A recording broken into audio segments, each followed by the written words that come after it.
சட்டத்தை நமது தாய்மொழியில் ஆழமாக தெரிந்து கொள்ள சட்டப்படி லோவுக்கு உங்களை அன்புடன் வரவேற்கிறேன்.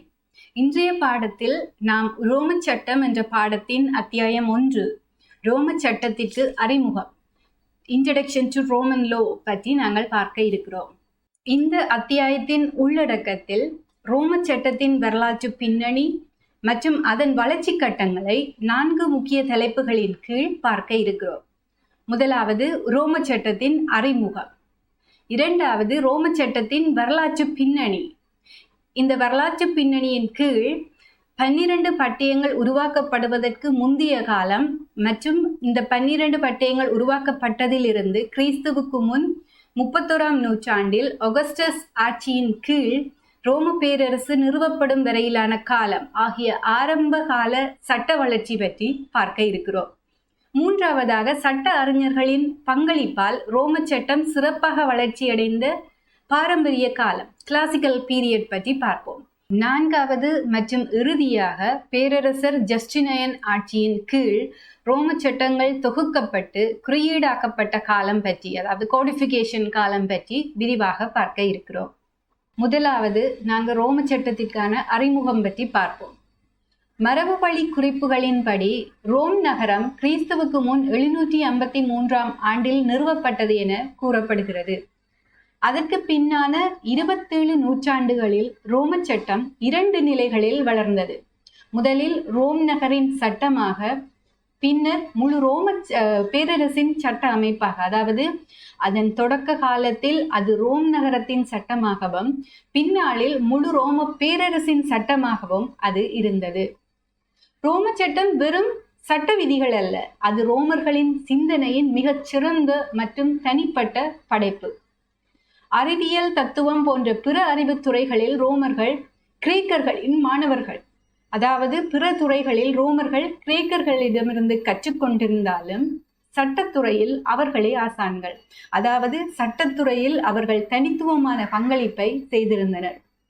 சட்டம் அவர்கள் கைகளில் வரலாற்றில் முதல் முறையாக முற்றிலும் அறிவியல் சார்ந்த ஒரு பாடமாகவும் நுணுக்கமான விதிகளை அடிப்படையாக கொண்ட மிக நுட்பமாக வடிவமைக்கப்பட்ட கோட்பாடுகளின் அமைப்பாகவும் வளர்ச்சி பெற்றது. இதன் முக்கிய அம்சம் என்னவெனில், ரோம சட்டம் விதிகள் அடிப்படையில் அல்ல, கோட்பாடுகள் அடிப்படையில் அமைக்கப்பட்டது. அவர்கள் சட்ட கோட்பாடுகளை உருவாக்கினர். குறிப்பாக அவர்கள் சிறிய மற்றும் தனிப்பட்ட சட்ட விதிகளில் இருந்து பொதுவான சட்ட கோட்பாடுகளை உருவாக்கினர். இத்தகைய கோட்பாடுகள் சட்டத்தை சுருக்கமாகவும் தெளிவாகவும் புரிந்து கொள்ள உதவியதுடன் புதிய சட்ட விதிகளை உருவாக்குவதற்கும் அடிப்படையாக அமைந்தன. ரோம சட்ட நிபுணர்களின் பலம் என்னவென்றால், அவர்கள் மிகப்பெரிய அளவிலும் முன்னெப்போதும் இல்லாத சிக்கலான சட்ட கொள்கைகளை உருவாக்கி கையாளும் திறன் பெற்றிருந்தார்கள் என்பதுதான். அதே நேரத்தில் அவர்கள் சமூகத்திற்கும் வியாபாரத்திற்குமான தேவைகளை துல்லியமாக உணரும் திறனும், நடைமுறைக்கு உகந்த எளிய தீர்வுகளை உருவாக்கும் பார்வையும், தங்களது கோட்பாடுகள் செயல்பாட்டுக்கு முரணாக இருந்தால் அவற்றை மாற்ற தயங்காத அணுகுமுறையும் இவர்களுக்கு இருந்தது. சட்டம் நடைமுறை மொழி பெற்ற அறிவு எனில், அதாவது பிராக்டிக்கல் ரீசன் எனில், நடைமுறையை சிறப்பாக கையாளும் திறனில் பிரசித்தி பெற்ற ரோமர்கள் இந்த துறையில் மிகவும் திறமையானவர்களாக இருந்தது ஆச்சரியம் அல்ல. எனவே சுருக்கமாக சொன்னால், சட்டம் என்பது வெறும் கோட்பாடுகளை அறிந்திருப்பது மட்டுமல்ல, அந்த கோட்பாடுகளை நடைமுறை வாழ்க்கையில் சரியாக பயன்படுத்தும் ஒரு அறிவாகும். நடைமுறை சிக்கல்களுக்கு எளிய மற்றும் பயனுள்ள தீர்வுகளை உருவாக்குவதில் ரோமர்கள் சிறந்து விளங்கியதால் சட்டத்துறையிலும் அவர்கள் மிகச்சிறந்த பங்களிப்பை செய்தனர். ரோம சட்டத்தை படிப்பது பிற எந்த சட்ட அமைப்பையும் படிப்பதிலிருந்து முற்றிலும் மாறுபட்ட அனுபவமாகும். காரணம், ரோம சட்டம் வெறும் சட்ட விதிகள் அல்லது தீர்ப்புகளின் தொகுப்பாக அல்ல. அது ஆயிரக்கணக்கான ஆண்டுகளாக சமூக, அரசியல், பொருளாதார மற்றும் நீதித்துறை மாற்றங்களோடு இணைந்து உருவான ஒரு முழுமையான சட்ட வளர்ச்சி வரலாறாகும். எனவே ரோம சட்டம் ஒரு சட்டத்திற்கான வரலாற்று ஆவணமாக மட்டுமல்லாமல், சட்டம் எப்படி கட்டமைக்கப்படுகிறது, ஏன் மாற்றப்படுகிறது மற்றும் அது சமூகத்துடன் எவ்வாறு ஒத்திசைவாக வளர்கிறது என்பதற்கான ஒரு சிறந்த உதாரணமாக பார்க்கப்படுகிறது. ரோம சட்டத்தின் வளர்ச்சி பயணம் அதன் ஆரம்ப நிலையிலிருந்து அதன் உச்சநிலையான அறிவியல் மற்றும் கோட்பாட்டு அடிப்படையிலான சட்ட அமைப்பாக உருவாகும் வரை தொடர்கிறது. ஆரம்ப காலத்துல ரோம் ஒரு சிறிய நகர ராஜ்யமாக இருந்த போதும் பின்னர் அது பெரும் பரப்பளவு கொண்ட பேரரசாக மாறியது. இந்த மாற்றத்துடன் சட்டமும் சமூக தேவைகளுக்கேற்ப மாற்றமடைந்து வளர்ச்சியடைந்தது.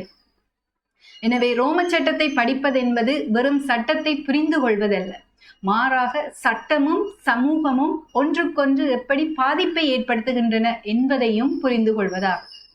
இந்த அத்தியாயத்தில் ரோம சட்டத்தின் வரலாற்று பின்னணி 3 முக்கிய கட்டங்களாக பார்க்கப்படுகிறது.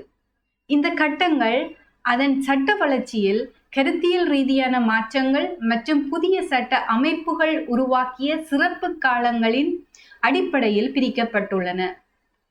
முதல் கட்டம் 12 சட்ட அட்டவணைகள் 12 டேபிள்ஸ் உருவாக்கப்படுவதற்கு முந்தைய காலம். இது ரோம சட்டத்தின் அடித்தளத்தை உருவாக்கிய கட்டமாக கருதப்படுகிறது. இக்காலம் முக்கியமாக வரலாற்று சட்டம் மற்றும் வாய்மொழி மரபுகள் அடிப்படையில் இருந்தது. இரண்டாவது கட்டம் 12 பட்டயங்கள் உருவாக்கப்பட்ட காலத்திலிருந்து கிறிஸ்துவுக்கு முன் 31ஆம் நூற்றாண்டு ஒகஸ்டஸ் ரோம பேரரசை நிறுவும் வரையிலான காலம். இக்காலத்தில் சட்டம் எழுதப்பட்ட வடிவில் கிடைக்க தொடங்கியது.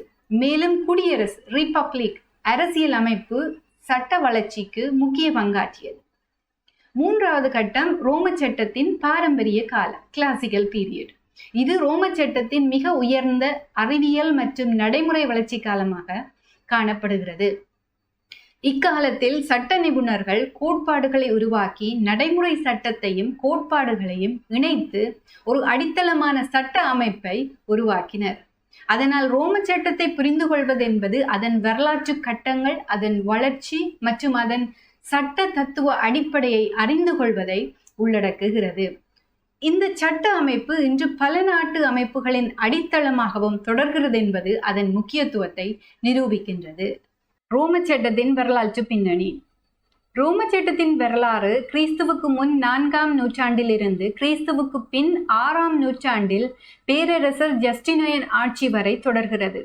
இந்த சட்ட வரலாறு இன்று வரை தாக்கத்தை செலுத்தி வருகின்றது. குறிப்பாக இன்றும் பல நாடுகளில் ரோம சட்டத்தை அடிப்படையாக கொண்ட சட்ட அமைப்புகள் பயன்பாட்டில் உள்ளன என்பது அதன் நீடித்த முக்கியத்துவத்தை காட்டுகின்றது. ஆரம்பகால ரோமர்கள் பல தலைமுறைகளாக நிலவிய வழக்காறுகள் மற்றும் சமூக நடைமுறைகளின் அடிப்படையில் உருவான சட்டங்களை கடைபிடித்தனர். இத்தகைய வரலாற்று சட்டம் கஸ்டமரி லோ தலைமுறையாக பரவியது. ரோமர்கள் இதை தமது சமூகத்தின் மரபு மற்றும் அடையாளமாக கருதினர். காலப்போக்கில் இந்த சட்ட அமைப்பு ஒரு சிறிய நகர ராச்சியத்திற்கான சட்டமாக இருந்ததை தாண்டி பெரும் பேரரசின் சட்ட அமைப்பாக மாறியது. பாரம்பரியத்துக்கு அமைவாக ரோமை கிறிஸ்துவுக்கு முன் 753ஆம் ஆண்டில் ரோமிலஸ் நிறுவினார் என்றும் அவர் முதல் மன்னர் எனவும் கூறப்படுகிறது. இதற்கு பின்பு பல மன்னர்கள் ஆட்சி செய்தனர். பின்னர் கிறிஸ்துவுக்கு முன் 510ஆம் ஆண்டில் மன்னராட்சி முறையை நீக்கி குடியரசு ஆட்சி அமைப்பு நிறுவப்பட்டது. ரிபப்ளிக் ஆட்சி அமைப்பு நிறுவப்பட்டது. இந்த அரசியல் மாற்றம் ரோம சட்ட வளர்ச்சிக்கு மிகப்பெரிய திருப்பு முனையாக இருந்தது. சட்ட அமைப்பாக ரோம சட்டம் பல மேற்கத்திய நாடுகளில் மட்டுமல்லாமல் கிழக்கு பகுதிகளிலும் சட்ட வளர்ச்சியில் தாக்கம் செலுத்தியுள்ளது. குறிப்பாக ஐரோப்பாவின் பெரும்பாலான நாடுகளில் உருவாக்கப்பட்ட சட்ட கோட்பாடுகள் ரோம சட்டத்தை அடிப்படையாக கொண்டுள்ளன. அதனால் ரோம சட்டம் வெறும் வரலாற்று சட்ட அமைப்பு அல்ல, அது உலகளாவிய சட்ட வரலாற்றின் அடித்தளமாக கருதப்படுகிறது. 12 பட்டயங்கள் 12 டேபிள்ஸ் உருவாக்கப்படுவதற்கு முந்தைய காலம் பற்றி பார்ப்போம். ரோம சட்டத்தின் வரலாறு 3 முக்கிய காலகட்டங்களாக பிரிக்கப்பட்டதாக நாங்கள் ஏற்கனவே பார்த்திருக்கிறோம். இதன் ஆரம்ப காலத்துல ரோம் நகரத்தில் நடைமுறையில் இருந்த சட்டம் பெரும்பாலும் வழக்காறு, அதாவது கஸ்டம் அடிப்படையில இருந்தது. ஆரம்பத்துல ரோமர் சமூகத்துல சட்டம் எழுதப்பட்ட வடிவில இல்லை. அது தலைமுறைகளாக பின்பற்றப்பட்ட வழக்காறு மற்றும் மத சடங்குகள் சார்ந்த பழமையான நடைமுறைகளின் அடிப்படையிலேயே இருந்தது. அங்கு சட்டமும் மதமும் வெவ்வேறான பிரிவுகளாக பார்க்கப்படவில்லை, மாறாக ஒன்று மற்றொன்றுடன் ஆழமாக இணைந்திருந்தது. கிறிஸ்துவுக்கு முன் 753 ரோம் நகரத்தை நிறுவியதா பாரம்பரியத்தில் கூறப்படுகிறது. அதன் பின்வரும் காலங்களில அந்த ரோம் நகர பல மன்னர்கள் ஆட்சி செய்தனர். ஆனா கிறிஸ்துவுக்கு முன் 510 மன்னராட்சி நீக்கப்பட்ட போது ரோம் குடியரசாக மாறியது. இந்த மாற்றம் ரோம சட்ட வரலாற்றில் முக்கிய திருப்புமுனையாக அமைந்தது. குடியரசு காலத்துல சமூகத்துல 2 முக்கிய தரப்பு மக்கள் வாழ்ந்தனர். ஒன்று பட்ரிஷியன்ஸ், மற்றவர்கள் பார்த்தா பிலிப்பியன்ஸ்.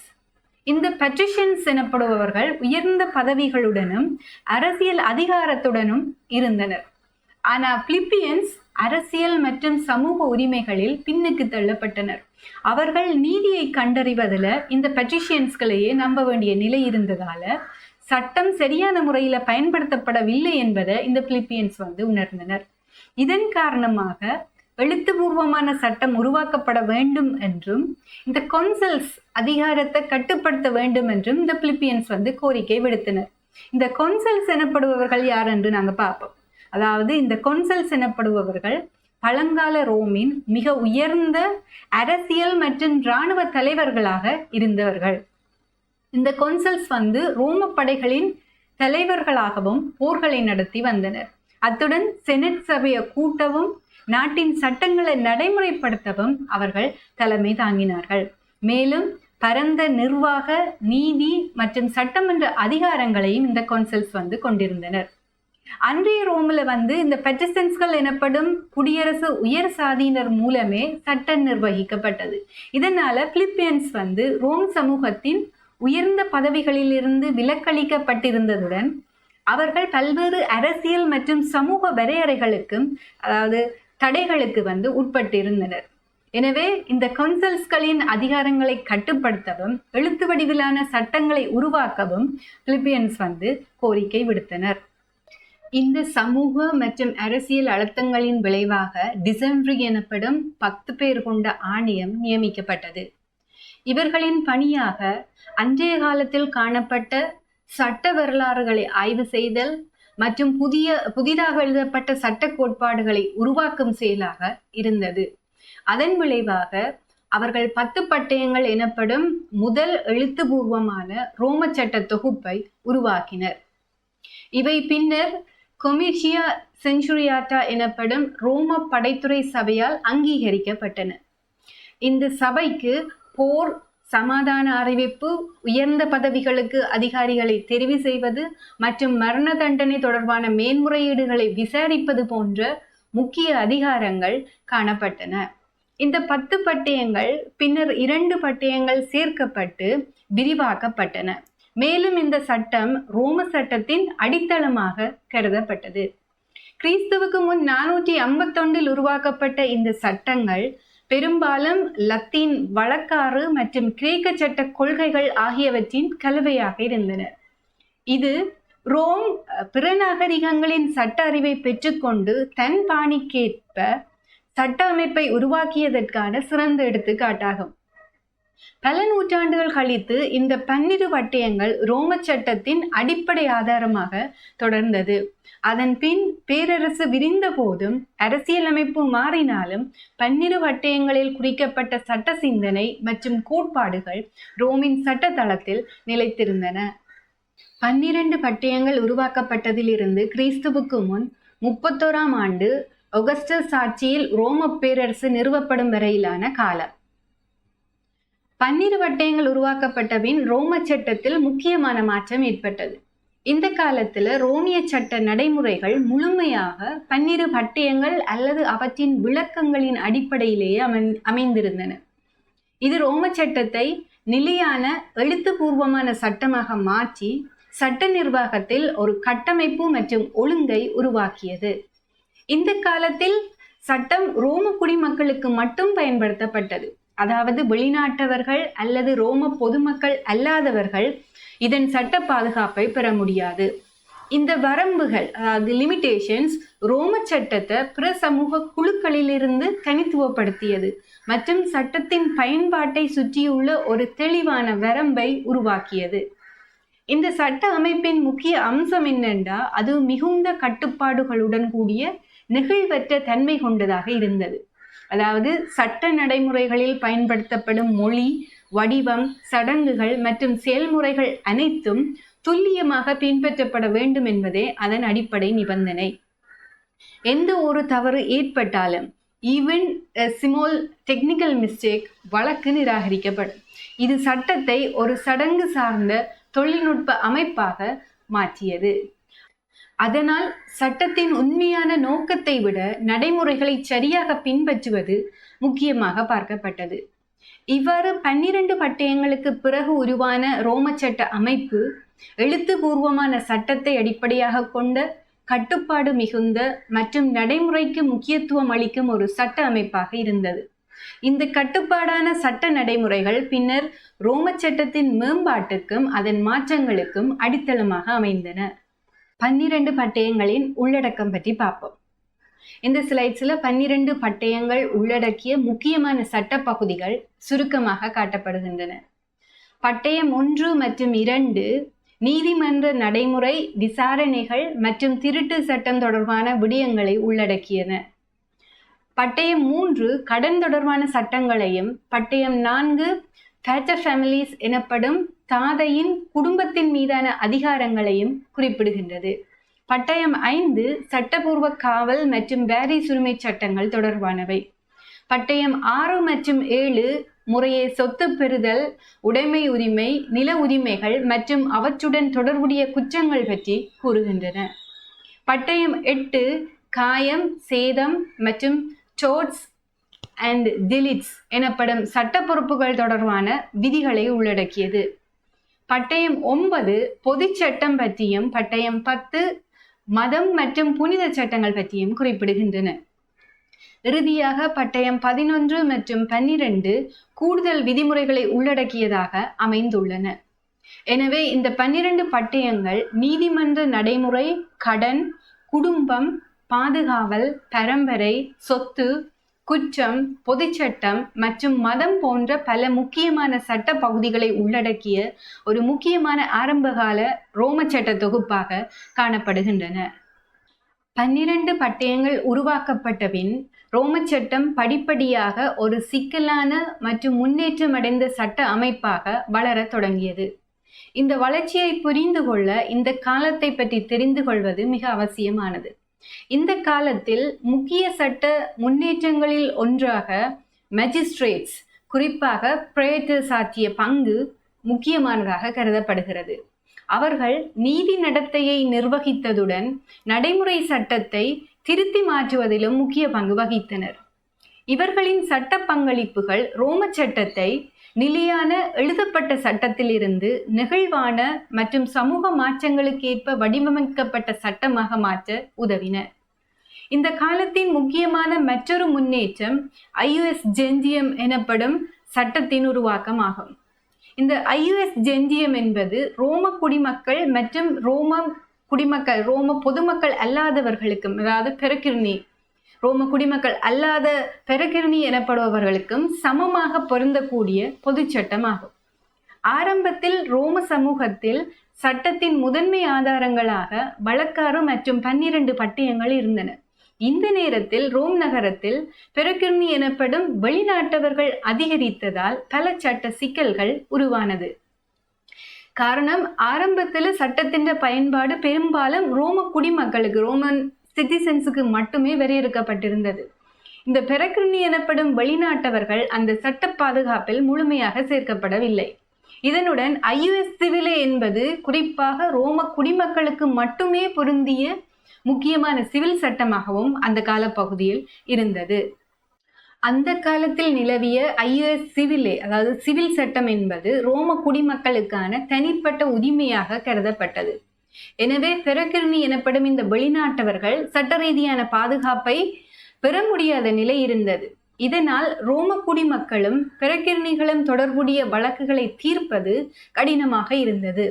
இந்த பிரச்சனைக்கு ஒரு தீர்வாக கிறிஸ்துவுக்கு முன் 242 பிரேட்டர் பெரக்கிர்னஸ் என்ற புதிய பதவி உருவாக்கப்பட்டது. இந்த பிரையேட்டர் பிரக்கிரணிகளை சம்பந்தப்படுத்தும் வழக்குகளை விசாரித்து தீர்ப்பளிக்கும் பொறுப்பை ஏற்றார். அவர் வழக்குகளில் இந்த ஐயுஎஸ் ஜெந்தியம் என்ற பொது சட்டத்தை பயன்படுத்தினார். இந்த சட்டம் எளிமையானதும் நியாயமான கோட்பாடுகளை கொண்டிருந்ததால் பின்னர் அது ரோம குடிமக்கள் தொடர்பான வழக்குகளிலும் பயன்படுத்தப்பட்டது. இதன் விளைவாக ஐயுஎஸ் ஜெந்தியம் ரோம சட்ட வளர்ச்சியில் மிக முக்கியமான நிலையை பெற்றது. இந்த சட்டத்தை நிகழ்வானதும் நடைமுறையில் பயன்படுத்தக்கூடியதுமான வடிவில் மாற்ற உதவியது. மேலும் ரோமர் மற்றும் பிரக்கிரணிகளுக்கு இடையிலான சட்ட பிரச்சனைகளை சமமாக தீர்க்கக்கூடிய சட்ட அடித்தளத்தையும் உருவாக்கியது. ரோம சட்டத்தின் பாரம்பரிய காலம், the classical period of Roman law. கிறிஸ்துவுக்கு முன் 31ஆம் நூற்றாண்டில் ஆகஸ்டஸ் பேரரசரின் ஆட்சி தொடங்கியது முதல் கிறிஸ்துவுக்கு பின் 284ஆம் ஆண்டில் டயோக்ளீசியன் பேரரசரின் ஆட்சி முடியும் வரை உள்ள காலம் ரோம சட்டத்தின் பாரம்பரிய காலம் என பார்க்கப்படுகிறது. இந்த காலத்தில் ரோம சட்டம் குறிப்பிடத்தக்க முறையில் மேம்பட்டது. இந்த சட்ட வளர்ச்சி சாதாரண நடைமுறையால் இல்லாமல் அறிவியல் சார்ந்த பகுத்தறிவு, அதாவது சயின்டிஃபிக் ரீசனிங் மற்றும் திட்டமிட்ட சட்ட விளக்க முறைகளின் அடிப்படையில் ஏற்பட்டது. இந்த வளர்ச்சியில் முக்கிய பங்கு வகித்தவர்கள் ஜூரிஸ்ப்ரூடன்ஸ் அல்லது சட்ட அறிஞர்கள் ஆவர். இவர்கள் சட்டத்தை விளக்கி அதன் அர்த்தம் மற்றும் பயன்பாட்டை வடிவமைத்தனர். அவர்களின் கருத்துரைகள் ரோம சட்ட வளர்ச்சிக்கு நிலையான அடித்தளத்தை அமைத்தன. இந்த புகழ்பெற்ற சட்ட அறிஞர்கள் வழங்கிய ரெஸ்பான்சா அல்லது சட்ட கருத்துரைகள் அந்த காலத்தில் நீதிபதிகளுக்கு கட்டாயமான வழிகாட்டுதல்களாக கருதப்பட்டன. அதாவது நீதிபதிகள் இவ்வகை சட்ட அறிஞர்களின் கருத்துக்களை கட்டாயமாக பின்பற்ற வேண்டி இருந்தது. ஆனால் இதற்கு முன்பு, குறிப்பாக குடியரசு காலத்தில், ரீபப்ளிக் பீரியட்ல சட்ட அறிஞர்களின் கருத்துரைகள் அதிகாரப்பூர்வ சட்டமாக கருதப்படவில்லை. அவர்களின் கருத்துகள் கட்டாயமானவை அல்ல, மாறாக அவற்றின் மதிப்பு அல்லது வலிமை அந்த சட்ட அறிஞர்களின் தனிப்பட்ட புகழ், அறிவு மற்றும் சமூக நிலையை பொறுத்திருந்தது. இவ்வாறு ரோம சட்டத்தின் பாரம்பரிய காலத்தில் மட்டுமே சட்ட அறிஞர்களின் கருத்துரைகள் அதிகாரப்பூர்வ சட்ட ஆதாரமாக மாறி நீதி நடைமுறையில் நிரந்தர இடத்தை பெற்றிருந்தன. இந்த காலத்தில் வாழ்ந்த ரோம சட்ட அறிஞர்களை இன்றைய காலத்தின் சட்ட நிபுணர்களுடன் நேரடியாக ஒப்பிட முடியாது. இதற்கு காரணம், அவர்கள் தொழில்முறை அல்லது சம்பள அடிப்படையிலான சட்ட வல்லுநர்கள் அல்ல. அவர்கள் பொதுவாக ரோமின் உயர்ந்த குலத்தைச் சேர்ந்த பிரபலமான செல்வாக்குள்ள குடும்பங்களிலிருந்து வந்தவர்கள். சட்டத்தை விளக்கி அதன் அர்த்தத்தையும் பயன்பாட்டையும் நிர்ணயிப்பது அவர்கள் சமூகத்திற்கும் அரசிற்கும் செய்த பொது சேவையின் ஒரு பகுதியாக கருதப்பட்டது. அதனால் அவர்களின் சட்ட விளக்கமும் கருத்துரைகளும் வெறும் தொழில்முறை ஆக்கங்கள் அல்ல, மாறாக அவை ரோமிய சமூகத்தின் அரசியல், கலாச்சார மற்றும் சமூக நிலையை பிரதிபலிக்கும் ஒரு உயர்ந்த பொறுப்பாக இருந்தன. இந்த சட்ட அறிஞர்கள் ரோம சட்ட வளர்ச்சியில் மிக முக்கியமான பங்களிப்பை செய்தனர். அவர்கள் சட்டத்தை விளக்குவதற்கு மட்டுமல்லாமல் அதை எழுதப்பட்ட வடிவில் ஒழுங்குபடுத்தி தருவதிலும் முக்கிய பங்கு வகித்தனர். இதன் மூலம் ரோம சட்ட இலக்கியம் உருவாக தொடங்கியது. அவர்களின் எழுத்துகள் பல்வேறு வடிவங்களில் வெளிவந்தன. அவற்றில் முக்கியமானவை, முதலாவது இன்ஸ்டிடியூஷன்ஸ், அதாவது சட்டத்தை அறிமுகமாக கற்றுக்கொள்ளும் மாணவர்களுக்கு வழங்கப்பட்ட போதனை நூல்கள். இரண்டாவது ரெஸ்பான்சா, சட்ட அறிஞர்கள் வழங்கிய சட்ட கருத்துரைகள் அல்லது பதில்கள். மூன்றாவது ட்ரீட்டிசஸ், அதாவது குறிப்பிட்ட சட்ட தலைப்புகளை ஆழமாக விளக்கும் நூல்கள். அடுத்தது டைஜஸ்ட், அதாவது தொகுப்புகள், பலவிதமான சட்ட கருத்துக்கள் மற்றும் தீர்ப்புகளை ஒருங்கிணைத்த தொகுப்புகள். இந்த படைப்புகள் அனைத்தும் ரோம சட்டத்தை முறையாக வடிவமைக்கவும் தொகுக்கவும் பின்னர் தலைமுறைகளுக்கு பரப்பவும் பெரும் பங்கு வகித்தன.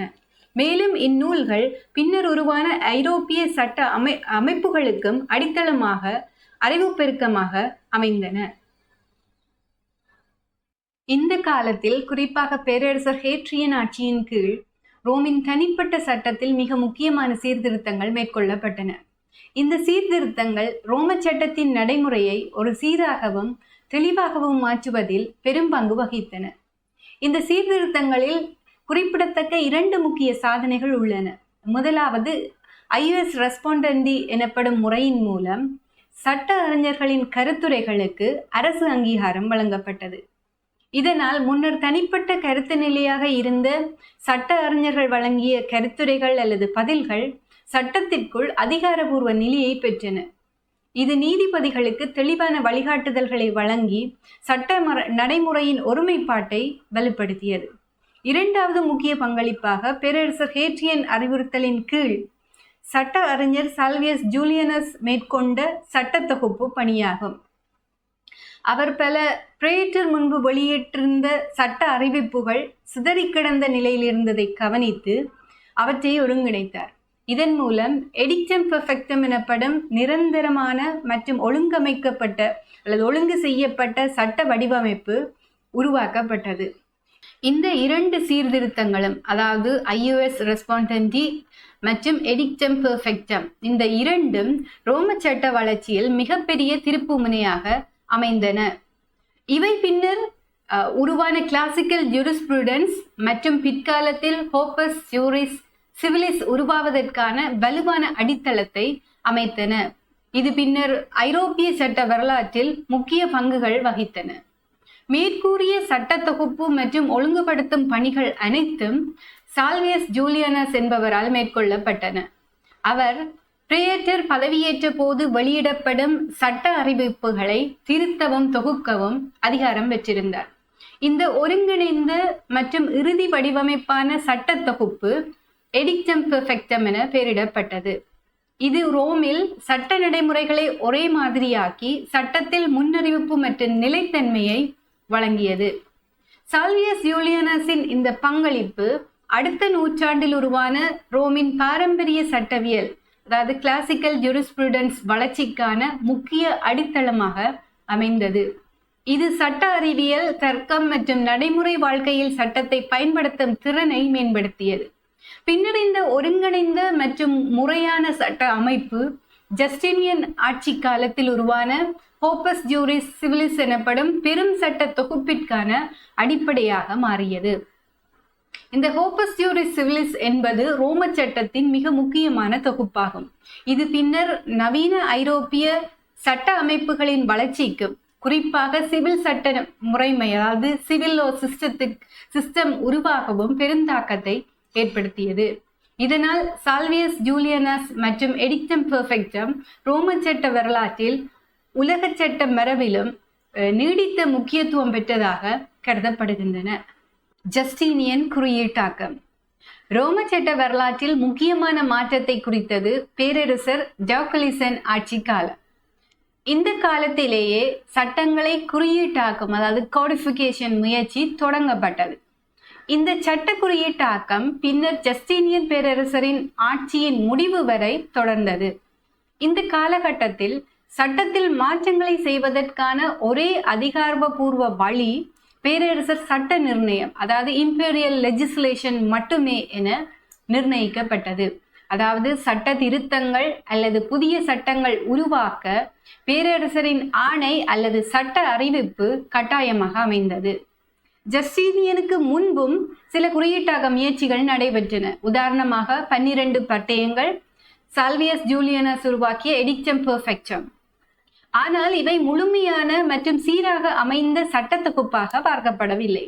எனினும் ஜஸ்டினியன் மேற்கொண்ட சட்ட குறியீட்டாக்கம், அதாவது ஜஸ்டினியன் கோடிஃபிகேஷன், ரோம சட்ட வரலாற்றில் மிகப்பெரிய தாக்கத்தை ஏற்படுத்தியது.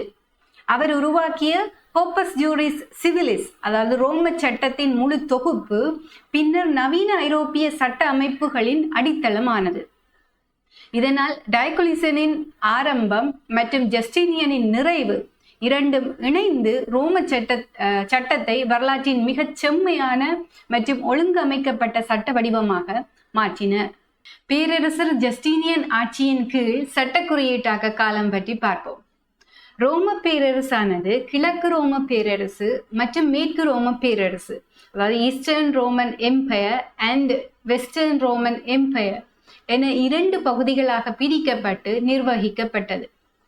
கிழக்கு ரோம பேரரசின் முக்கிய அரசியல் மையமாக கான்ஸ்டான்டினோபிள் என்பது விளங்கியது. மேற்கு ரோம பேரரசின் முக்கிய மையமாக ரோம் விளங்கியது. கிறிஸ்துவுக்கு பின் 476ஆம் ஆண்டில் மேற்கு ரோம பேரரசு வீழ்ச்சியடைந்தது.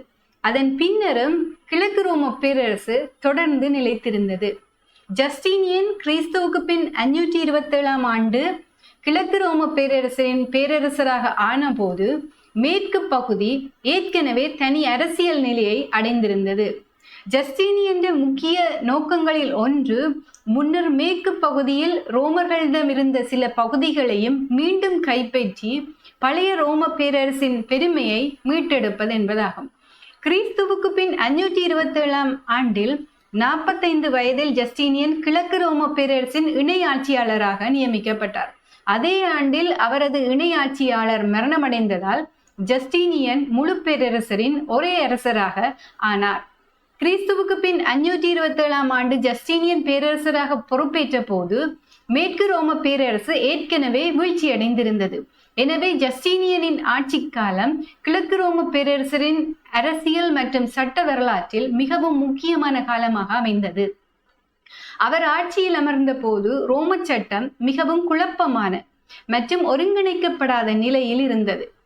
பல நூற்றாண்டுகளாக உருவான சட்டங்கள், பேரரசர் வழங்கிய சட்ட அறிவிப்புகள் அதாவது இம்பீரியல் எடிக்ட்ஸ், சட்ட அறிஞர்களின் கருத்துரைகள் அதாவது ரெஸ்பான்சா மற்றும் நீதிமன்ற நடைமுறைகள் ஆகியவை ஒன்றோடொன்று கலந்திருந்ததால் சட்டமானது செயல்பாட்டில் தெளிவும் ஒருமைப்பாடும் இழந்திருந்தது. மேலும் பல சட்ட உரைகளில் திரும்ப திரும்ப வரும் விஷயங்களும் பரஸ்பர முரண்பாடுகளும் இருந்தன. இதனால் சாதாரண குடிமக்கள் மட்டுமல்ல, நீதிபதிகளும் சட்ட நிபுணர்களும் கூட எந்த சட்டம் அமல்படுத்தப்படும், எதை முன்னுரிமையாக கொள்வது என்பதை தெளிவாக தீர்மானிக்க முடியாத நிலை ஏற்பட்டது.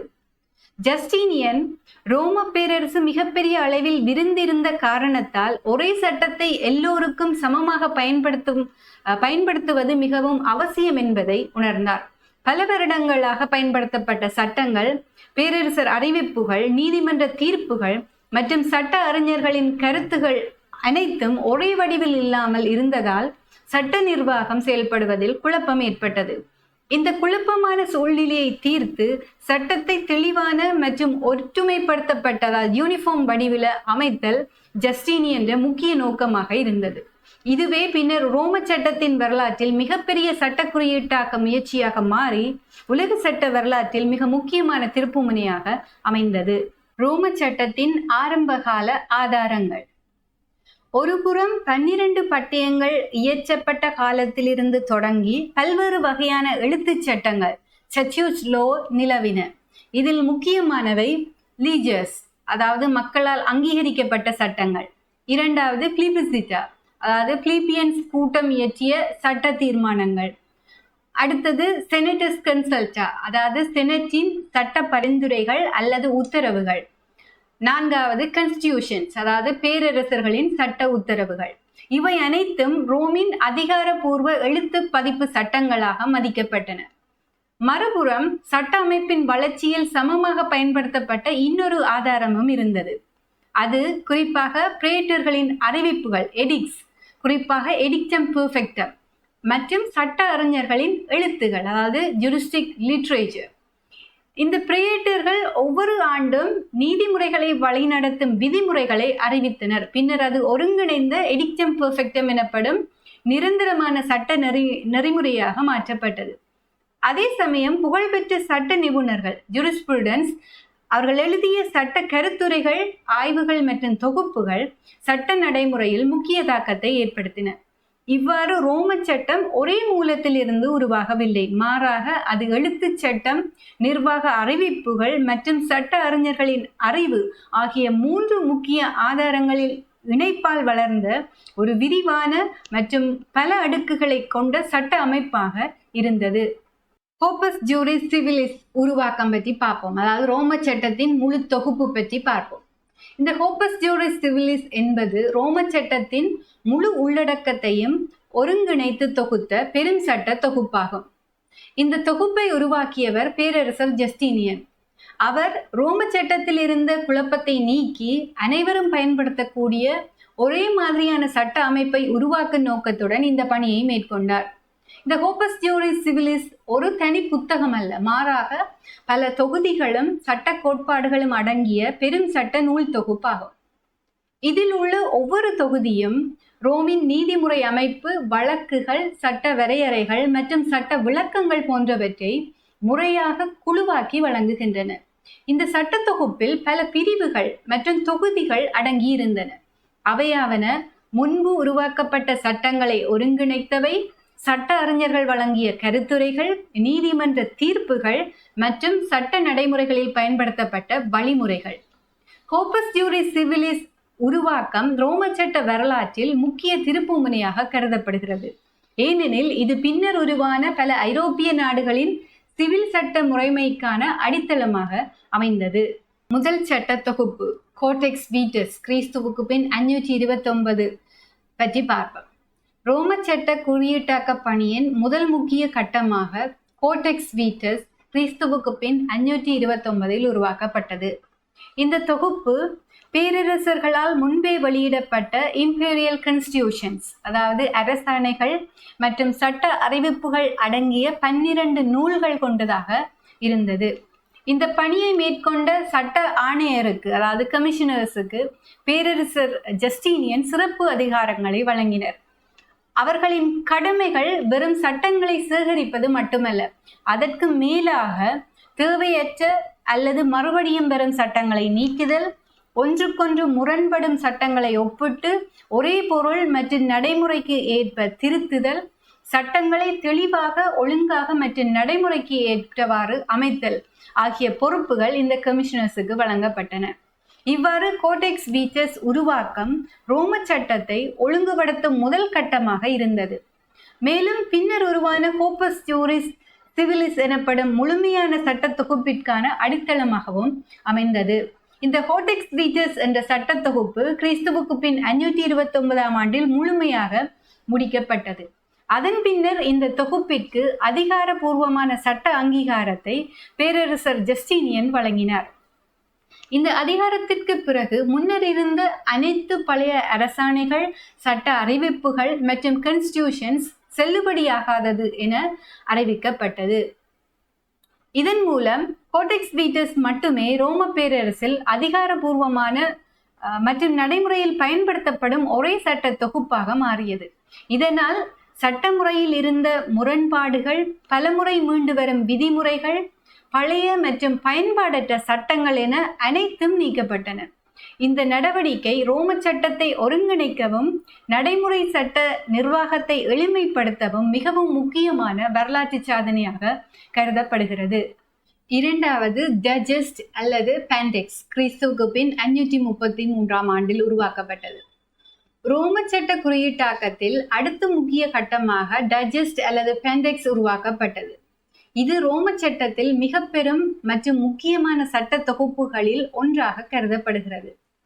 டைஜஸ்ட் மொத்தமாக 50 புத்தகங்களை கொண்டிருந்தது. மேலும் இவை முன்பு வாழ்ந்த புகழ்பெற்ற ரோம சட்ட அறிஞர்களின் எழுத்துகள் மற்றும் சட்ட கருத்துரைகளில் இருந்து தொகுக்கப்பட்டன. கிறிஸ்துவுக்கு பின் 530 ஆண்டில் பேரரசர் ஜஸ்டீனியன் இந்த பெரிய தொகுப்பு பணியை புகழ்பெற்ற சட்ட அறிஞர் ட்ரைபோனியன் அவர்களிடம் ஒப்படைத்தார். இந்த பணியை சிறப்பாகவும் விரைவாகவும் மேற்கொள்ள ஜஸ்டீனியன் அவருக்கு மேலும் ஒரு குழுவை அமைக்கவும் அதில் திறமையான சட்ட அறிஞர்களை சேர்க்கவும் அனுமதி வழங்கினார். இந்த குழுவின் நோக்கம் ஆயிரக்கணக்கான பழைய சட்ட எழுத்துகள் மற்றும் கருத்துரைகளில் இருந்து முக்கியமானவற்றை தேர்வு செய்தல், மீண்டு வரும் மற்றும் பயனற்ற உரைகளை நீக்குதல், முரண்பாடான சட்ட கருத்துக்களை சரி செய்தல் மற்றும் சட்டத்தை தெளிவான மற்றும் நடைமுறைக்கு ஏற்ற வகையில் அமைத்தலாக இருந்தது. இவ்வாறு உருவாக்கப்பட்ட டைஜஸ்ட் ரோம சட்டத்தின் அறிவியல் அடிப்படையிலான விளக்கம், கோட்பாடு மற்றும் நடைமுறை சட்டத்தை ஒருங்கிணைத்தது.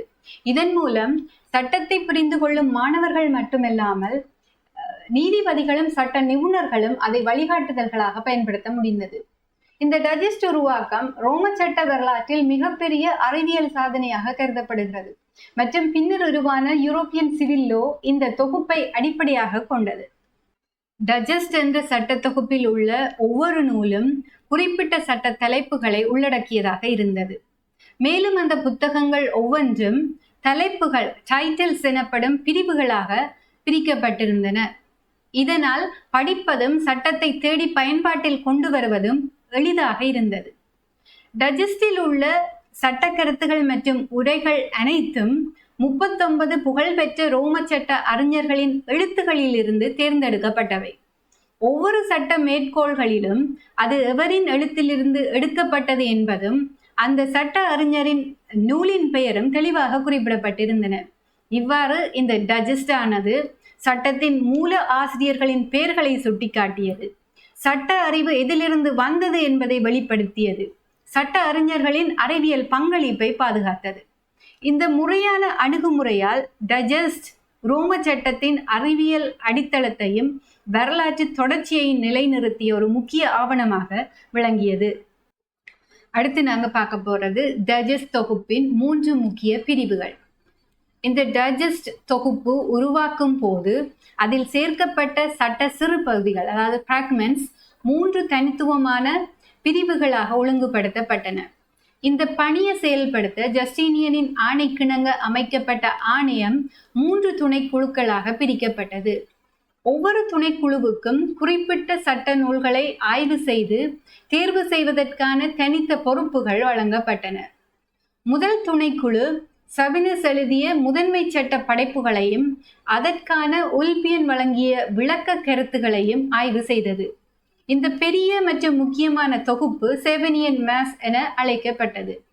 இரண்டாவது துணைக்குழு பிரேடர்ஸால் முன்பு எழுதப்பட்ட எடிக்ஸ் எனப்படும் சட்ட அறிவிப்புகளை மறுபரிசீலனை செய்தது. இந்த பணியின் விளைவாக உருவான தொகுப்பு எடிக்டல் மாஸ் என பெயரிடப்பட்டது. மூன்றாவது துணைக்குழு புகழ்பெற்ற ரோம சட்ட அறிஞர் ஹேபினியன் என்பவரின் படைப்புகளை ஆய்வு செய்தது. அவர் வழங்கிய கருத்துகள் ரோம சட்டத்தில் மிகுந்த அதிகாரபூர்வமும் செல்வாக்கம் கொண்டதாக இருந்தன. இந்த ஆய்வின் அடிப்படையில் உருவாக்கப்பட்ட சட்ட தொகுப்பு ஃபேபினியன் மாஸ் என அழைக்கப்பட்டது. இந்த வகைப்படுத்தப்பட்ட முறையான அணுகுமுறையால் டைஜஸ்ட் தொகுப்பு அறிவியல் சார்ந்த மற்றும் தெளிவான சட்ட ஒருங்கிணைப்பாக உருவானது. இது சட்ட அமைப்பை எளிமைப்படுத்துவதோடு மட்டுமல்லாமல் எதிர்கால சட்டம் பயிலும் நடைமுறைகளுக்கும் உறுதியான அடித்தளத்தை அமைத்தது. டைஜஸ்டின் முக்கியத்துவம் மற்றும் மாற்றங்கள் பற்றி பார்ப்போம். டைஜஸ்ட் தொகுப்பை உருவாக்கும் முழு செயல்முறை சுமார் 3 ஆண்டுகள் எடுத்தது. மிகப்பெரிய அளவில் சட்ட நூல்கள், கருத்துரைகள் மற்றும் வரலாற்று தகவல்கள் ஆய்வு செய்யப்பட்டதால் இது ஒரு விரிவான மற்றும் மிக கவனமாக மேற்கொள்ளப்பட்ட பணியாக இருந்தது. இறுதியாக டைஜஸ்ட் தொகுப்பு கிறிஸ்துவுக்கு பின் 533ஆம் ஆண்டில் பேரரசர் ஜஸ்டீனியனால் அதிகாரபூர்வமாக அங்கீகரிக்கப்பட்டது மற்றும் நடைமுறையில் அமல்படுத்தப்பட்டது.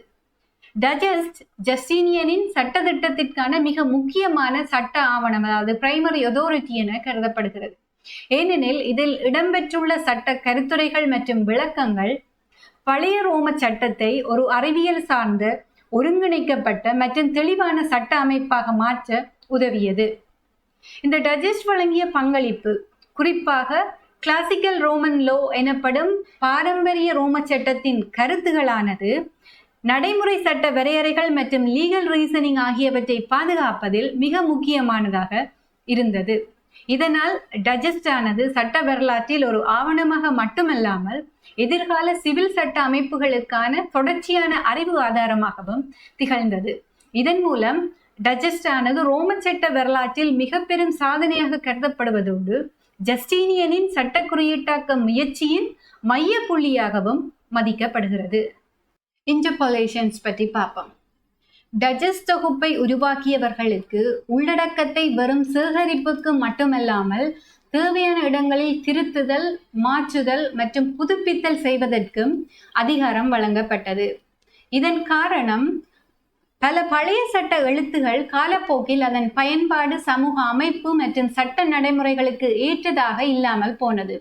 இந்த புதுப்பிப்புகள் மற்றும் திருத்தங்கள் ரோம சட்டத்தின் மூல கருத்தை மாற்றாமல் அதை சமகால சூழ்நிலைக்கு ஏற்ப நடைமுறைக்கு ஏற்றதாக மாற்றும் நோக்கத்துடன் செய்யப்பட்டன. இந்த மாற்றங்களே இன்டர்போலேஷன்ஸ் என அழைக்கப்படுகின்றன. இவை பழைய உரைகளிலிருந்து மாற்றப்பட்ட பகுதிகள், சேர்க்கப்பட்ட விளக்கமான வாக்கியங்கள் அல்லது தேவையற்ற பகுதிகளை நீக்கிய திருத்தங்களாக காணப்படுகின்றன. ஆய்வாளர்கள் மற்றும் சட்ட வரலாற்றாளர்கள் இவ்வாறான இன்டர்போலேஷன்ஸை உரையிலிருந்து அறிந்து கொள்ள முடியும். ஏனெனில் அவை மூல எழுத்துகளின் பாணி, மொழி மற்றும் சொற்றொடர் கட்டமைப்புகளில் இருந்து வேறுபட்டதாக இருக்கின்றன. இவ்வாறு இன்டர்போலேஷன்ஸ் மூலம் டைஜஸ்ட் ஆனது சட்டத்தை நவீன சூழ்நிலைக்கு ஏற்ப மாற்றியது, பழைய முரண்பாடுகளை சரி செய்தது மற்றும் சட்டத்தை பயன்படுத்த எளிதாக்கியது.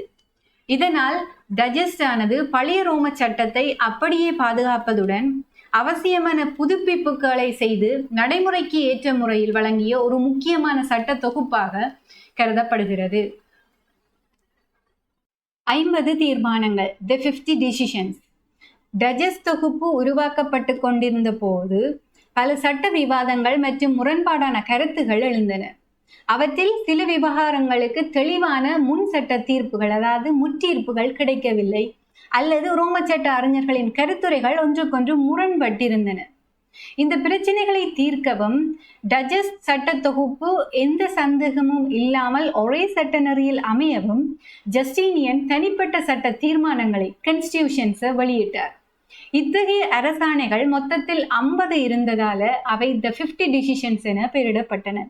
இந்த 50 சட்ட முடிவுகளானது சந்தேகமான சட்ட நிலைகளை தெளிவுபடுத்தின, முரண்பாடான சட்ட கருத்துரைகளுக்கு இறுதி தீர்ப்பளித்தன, டைஜஸ்ட் உருவாக்கத்தில் சட்டத்திற்கான ஒருமைப்பாட்டை உறுதிப்படுத்தின மற்றும் எதிர்கால பயன்பாட்டிற்காக சட்ட நடைமுறையை நிலையானதாக்கின. சுருக்கமாக கூறினால் தி 50 டிசிஷன்ஸ் என்பது டைஜஸ்ட் தொகுப்பு உருவாக்கத்தில் எழுந்த சந்தேகங்கள், சட்ட முரண்பாடுகள் மற்றும் விளக்க பிரச்சனைகளை தீர்க்க ஜஸ்டீனியன் நேரடியாக வழங்கிய இறுதி தீர்மானங்கள் ஆகும். கிறிஸ்துவுக்கு பின் 533ஆம் ஆண்டு உருவாக்கப்பட்ட தி இன்ஸ்டிடியூட்ஸ் பற்றி பார்ப்போம். இன்ஸ்டிடியூட்ஸ் என்பது சட்ட மாணவர்களுக்கான அதிகாரப்பூர்வ பாடநூலாக பேரரசர் ஜஸ்டீனியன் காலத்தில் கிறிஸ்துவுக்கு பின் 533ஆம் ஆண்டில் உருவாக்கப்பட்டது. இந்த பாடநூலை உருவாக்கும் பொறுப்பு ஜஸ்டீனியனின் 3 அமைச்சர்களான ட்ரைபோனியன், தியோபோலஸ் மற்றும் டோரோத்தியஸ் ஆகியோருக்கு வழங்கப்பட்டது. அவர்களின் நோக்கம் சட்டக்கல்வியை எளிமைப்படுத்தி மாணவர்களுக்கு தெளிவான மற்றும் ஸ்டாண்டர்டைஸ்ட், அதாவது ஒருமைப்படுத்தப்பட்ட சட்ட அடிப்படை அறிவை வழங்குவதாக இருந்தது. இதற்கு முன்பு கிறிஸ்துவுக்கு பின் 2ஆம் நூற்றாண்டில் புகழ்பெற்ற ரோம சட்ட அறிஞர் ஹியாஸ் எழுதிய சட்ட அடிப்படை புத்தகம் சட்ட மாணவர்களால் நீண்ட காலமாக பயன்படுத்தப்பட்டு வந்தது. இந்த நூல் மிகவும் எளிமையாக விளக்கப்பட்டிருந்ததால் பல நூற்றாண்டுகளாக சட்டக்கல்வியில் முக்கிய இடத்தை பெற்றிருந்தது. ஜஸ்டீனியன் இதை உணர்ந்து ஹியாஸ் எழுதிய நூலை தன் இன்ஸ்டிடியூட் உருவாக்கத்திற்கான மாதிரி புத்தகமாக பயன்படுத்தினார். இதன் மூலம் பழைய ரோம சட்ட பாரம்பரியம் பாதுகாக்கப்படுவதோடு டைஜஸ்ட் மற்றும் கோடெக்ஸ் போன்ற முக்கிய சட்ட தொகுப்புகளை புரிந்து கொள்ளும் அடித்தள நூலாக இது உருவாக்கப்பட்டது. அதனால் இன்ஸ்டிடியூட்ஸ் வெறும் பாடநூலாக அல்லாது கோப்பஸ் ஜூரிஸ் சிவிலிஸ் இன் ஒரு முக்கிய பகுதியாகவும் எதிர்கால சிவில் சட்ட அமைப்புக்கான கல்வி அடித்தளமாகவும் அமைந்தது. இன்ஸ்டிடியூட்ஸின் முக்கிய வகைப்பாடுகள். இன்ஸ்டிடியூட்ஸ் எனப்படும் சட்ட புத்தகத்தின் பொதுவான அமைப்பின்படி சட்டம் 2 முக்கிய பிரிவுகளாக பிரிக்கப்பட்டது: பப்ளிக் லோ மற்றும் பிரைவேட் லோ, அதாவது பொது சட்டம் மற்றும் தனிநபர் சட்டம். ஒரு வழக்கில் நீதிமன்றத்தில் தோன்றும் இரு தரப்பினரும் சாதாரண குடிமக்களாக இருப்பின் அவர்கள் தொடர்பான சட்ட பிரச்சனைகள் தனிநபர் சட்டத்தின் நியாயாதிக்கத்துக்குள் வருகின்றன. அதாவது குற்றவியல் அல்லது சிவில் உரிமைகள், சொத்து, ஒப்பந்தம், குடும்பம் மற்றும் பரம்பரை உரிமைகள் போன்ற விஷயங்களை நடைமுறையாக கையாளும் சட்டம் பிரைவேட் லோ, அதாவது தனிநபர் சட்டம் எனப்படுகிறது.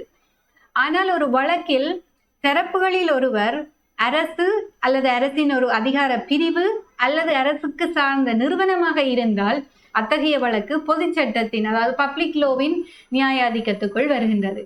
இந்த சட்டம் அரசு அதிகாரங்கள், பொது நிர்வாகம், குற்றவியல் சட்டம், வரி விதிப்பு, அரசியல் சட்டங்கள் போன்றவற்றை உள்ளடக்கியதாகும். அதனால் இன்ஸ்டிடியூட்ஸ் வழங்கிய இந்த பிரிவுபடுத்தல் சட்டத்தை கற்றல் மற்றும் நடைமுறையில் பயன்படுத்தப்படுவதற்கான தெளிவான அடிப்படை வகைப்பாடாக கருதப்படுகிறது. தனிநபர் சட்டத்தின் 3 துணை பிரிவுகள். தனிநபர் சட்டம் மேலும் 3 முக்கிய பிரிவுகளாக பிரிக்கப்படுகின்றது. இந்த வகைப்பாட்டை முதலில் ஜூரிஸ்ட் கயஸ் முன்வைத்தார். பின்னர் ஜஸ்டீனியன் அவரது இன்ஸ்டிடியூட்ஸில் இதையே தொடர்ந்து பயன்படுத்தினார். இந்த 3 முக்கிய பிரிவுகளாவன பெர்சனாய், ரெஸ்ட் அண்ட் ஆக்ஷன்ஸ். முதலாவது பெர்சனாய், அதாவது நபர்கள் தொடர்பான சட்டம். பெர்சனாய் என்பது ரோம சட்டத்தில் மிக முக்கியமான பிரிவாகும். இது சட்ட ரீதியாக யாருக்கு உரிமைகள், கடமைகள், சட்டத்திறன் உள்ளது, யாருக்கு இல்லை என்பதை தீர்மானிக்கின்றது. இரண்டாவது ரெஸ்ட், அதாவது சொத்துக்கள், பொருட்கள் தொடர்பான சட்டம். இது உரிமைகள், சொத்து பெறல், கைவசம் வைத்திருத்தல், வாங்குதல், பரிமாற்றம் போன்றவற்றை உள்ளடக்கியது. மூன்றாவது ஆக்ஷன்ஸ், அதாவது நீதிமன்ற நடவடிக்கைகள் அல்லது வழக்கு நடைமுறைகள்.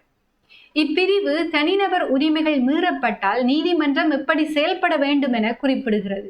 அதாவது சட்ட உரிமையை நடைமுறையில் பயன்படுத்தும் முறையே இந்த ஆக்ஷன்ஸ். இந்த 3 பிரிவுகளும் இணைந்து தனிநபர் உரிமைகள், சொத்து மற்றும் நீதிமுறை நடவடிக்கைகளை முழுமையாக விளக்கும் தனிநபர் சட்டத்தின் அடித்தளத்தை அமைக்கின்றன. இரண்டாவது சட்ட தொகுப்பு கோடெக்ஸ் ரிபிடிட்டி ப்ரீ எலெக்ஷனிஸ், கிறிஸ்துவுக்கு பின் 534. முதல் கோடெக்ஸ் வீச்சர்ஸ், அதாவது கிறிஸ்துவுக்கு பின் 529 வெளியிடப்பட்ட சில ஆண்டுகளுக்கு பிறகு அது மீண்டும் திருத்தப்பட்டு விரிவுபடுத்தப்பட்டது. இதற்கு காரணங்களாக சில சட்டங்கள் தெளிவாக இல்லை, சில சட்டங்களில் முரண்பாடுகள் இருந்தன, மேலும் டஜஸ் தொகுப்பு முடிந்த பிறகு புதிதாக இணைக்க வேண்டிய சட்ட பகுதிகள் இருந்தன. இதனால் கிறிஸ்துவுக்கு பின் 534ஆம் ஆண்டு கோடெக்ஸ் ரிபிடிட்டி ப்ரீ எலெக்ஷனிஸ் எனப்படும் இரண்டாவது சட்ட தொகுப்பு வெளியிடப்பட்டது. இந்த தொகுப்பு முதல் கோடை முறையாக திருத்தியது. மேலும் டஜஸ் உருவாக்கத்தின் போது எழுந்த சந்தேகங்களுக்கு தீர்வாக உருவாக்கப்பட்ட 50 சட்ட தீர்மானங்களை, அதாவது 50 டிசிஷன்ஸை அதில் சேர்த்தது. இந்த பணியை ட்ரைபோனியன் தலைமையிலான சட்ட ஆணையம், அதாவது கமிஷன் மேற்கொண்டது. வெளியீட்டுக்கு பிறகு முதல் கோடெக்ஸ் ரத்து செய்யப்பட்டது. இரண்டாவது கோடெக்ஸ் மட்டும் அதிகாரபூர்வமான சட்ட நூலாக அறியப்பட்டது. இதனால் கோட்பாடு, நடைமுறை மற்றும் மாநிலத்துக்கான சட்டங்கள் அனைத்தும் ஒருங்கிணைக்கப்பட்டன. அடுத்து நாங்க நோவெலி கான்ஸ்டிடியூஷன்ஸ் பற்றி பார்ப்போம். கோப்பஸ் ஜூரிஸ் சிவிலிஸ் எனப்படும் ரோம சட்ட குறியீட்டாக்கம் முடிந்த பின் கூட ஜஸ்டீனியன் தனது சட்ட திருத்த பணிகளை நிறுத்தவில்லை. சட்டமானது சமூகத்தின் தேவைகளுக்கு ஏற்ப தொடர்ந்து வளர வேண்டும் என்ற அவரது நம்பிக்கையின் அடிப்படையில் அவர் புதிய சட்ட உத்தரவுகளை வெளியிட்டார். இவ்வாறு அவரது ஆட்சியின் கடைசி ஆண்டுகள் வரை வெளியிடப்பட்ட புதிய சட்ட உத்தரவுகள் நோவெலி கான்ஸ்டிடியூஷன்ஸ் என அழைக்கப்படுகின்றன. இந்த நோவல்ஸ் ஆனது கோடெக்ஸ், டஜஸ் மற்றும் இன்ஸ்டிடியூட் போன்றவற்றை போல ஒருங்கிணைக்கப்பட்ட வடிவமாக அல்லாமல் தேவையான போது வெளியிடப்பட்ட தனித்தனி இம்பீரியலி இஷ்யூட் லெஜிஸ்லேஷன்ஸ் ஆகும்.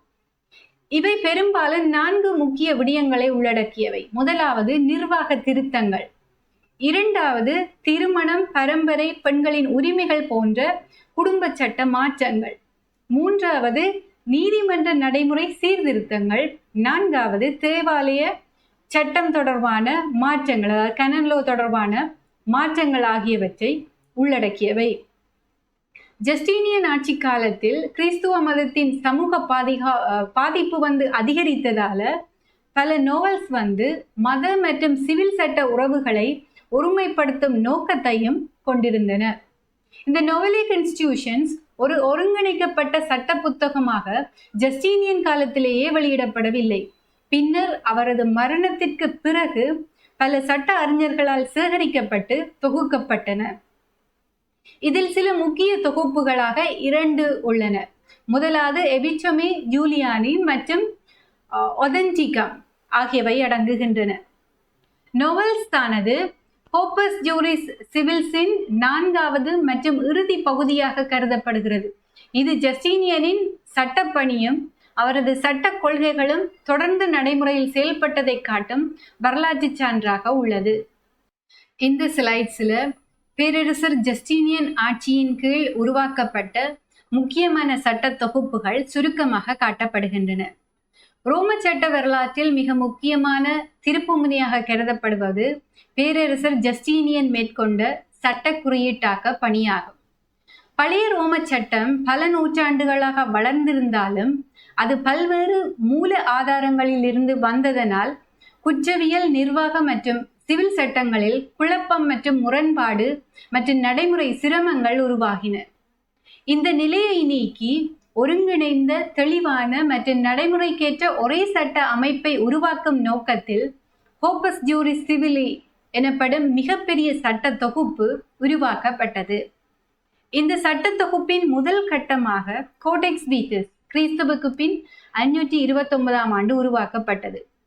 இதில் முன்பு பேரரசர்களால் வெளியிடப்பட்ட அரசாணைகள், அதாவது இம்பீரியல் கான்ஸ்டிடியூஷன்ஸ் 12 நூல்களாக தொகுக்கப்பட்டன.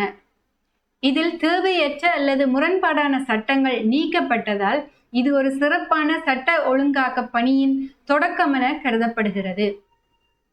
அடுத்த கட்டமாக டைஜஸ்ட் அல்லது பெண்டெக்ஸ் கிறிஸ்துவுக்கு பின் 533இல் உருவாக்கப்பட்டது. இது கோர்பஸ் ஜூரிஸ் சிவிலியின் மிகவும் முக்கியமான பகுதியாகும்.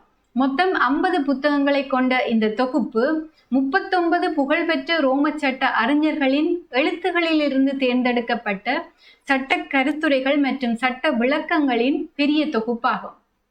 இதன் உருவாக்கத்திற்கு ட்ரைபோனியன் தலைமையிலான ஆணையம் பொறுப்பாக இருந்தது.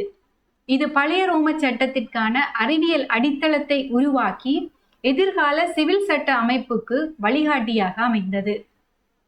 டைஜஸ்ட் தொகுப்பை உருவாக்கும் காலத்தில் சட்ட புரிதலில் ஏற்பட்ட சந்தேகங்கள் மற்றும் முரண்பாடுகளை தீர்க்க ஜஸ்டீனியன் த 50 டிசிஷன்ஸ் எனப்படும் 50 தீர்மானங்களை வெளியிட்டார்.